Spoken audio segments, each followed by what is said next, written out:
நமக்கு ஒரே நோக்கம், நம்ம வந்த தோசை எடுத்து மறைச்சு போட இன்னைக்கு போனோமா அடுத்த வாரம் ஆசீர்வதிச்சிருக்கணும். உடனே நம்மள என்ன செய்திருக்கணும்? ஆசீர்வதிச்சிருக்கணும். யோசேப்பை இவ்வளவு லாங் லைஃபா நிறுத்தி ஏன் ஆசீர்வதிச்சார்?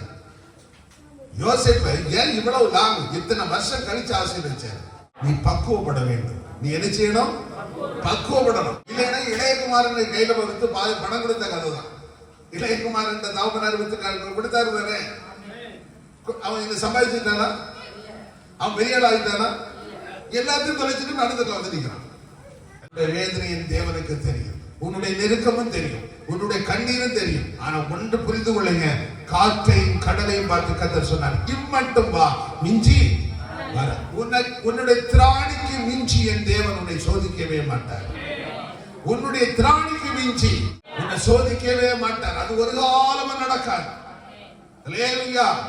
அவர் சொல்றார், உலகத்தின் முடிவு வரை நம்ம சகல நாட்கள் நான் உங்களோடு கூட இருக்கிறேன். உலகத்தின் முடிவு வரை நான் உன்னை விட்டு விலகுவதில்லை, உன்னை கைவிடுவதில்லை. ஆண்டவர் உன்னை விட்டு விலகவே மாட்டார், உன்னை கைவிட மாட்டார், உன்னை திராணிக்கு மிஞ்சி சோதிக்கவும் மாட்டார்.